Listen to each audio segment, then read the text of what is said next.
Hi, Amelia. I agree that the pandemic has made many situations very difficult for everyone. Many establishments are becoming understaffed, and it must be difficult to be working more hours than you probably did not ask for.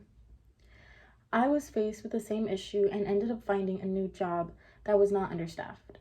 I am happy to hear that you are still helping out at your job and not leaving them to be more understaffed. However, sometimes it is not a bad thing to put yourself first, even if it means leaving one of your jobs. If things become too stressful for you, remember that it is okay to think about what is best for you. Everyone has different circumstances and moves at their own pace. I'm glad to hear that you are keeping a positive mentality with everything you're being faced with right now. I find it to be very humble of you to recognize that other people have it worse than you do. Having that mentality makes us appreciate what we do have a little more and encourages us to keep on moving forward.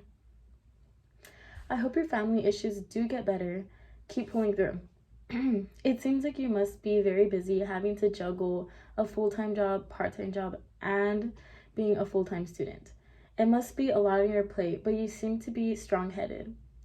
We are halfway through the semester. I know you can get through it. Just think of it as having to deal with all of this just until December, and then we can get a little break before spring classes begin. December is coming quickly. All we need to do is finish this other half of the month, and then we'll be reaching December. I definitely understand how you must feel about the car crash. It is okay. I have a family member who got into a terrible car crash last year that left both cars totaled, one of which had to get towed away, which was the other person's car.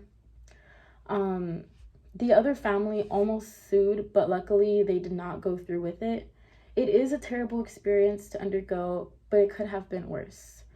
At least nothing terrible occurred to you and you are safe. I like to think of these type of situations like this. A lot of people experience being in a car collision sometime in their lifetime or other situations like that, but you live and you learn. So, if anything, this should make you appreciate life more and appreciate that you are still able to enjoy the fruits of life. I know it must seem like a major setback, but hopefully your experience has taught you a new life lesson that you can apply in your life at some point and for many different situations. I am glad to hear that you got into the union. That field allows for so many great opportunities. My dad is currently in the union and he has been able to work his way up to the foreman position that you were speaking about, and he has already been faced with so many great opportunities and open doors. It's good that you are entering the union at such a young age too, so you can get a head start in that field. My dad works for the University of Mechanical, and they are a great company that is always able to find work for their workers. I wish nothing but the best for you and what is ahead of you in life. The best of luck to you in the union, in your schooling, in your collision situation, and in your family situation. If you ever need someone to talk to, feel free to reach out to me. You're doing great.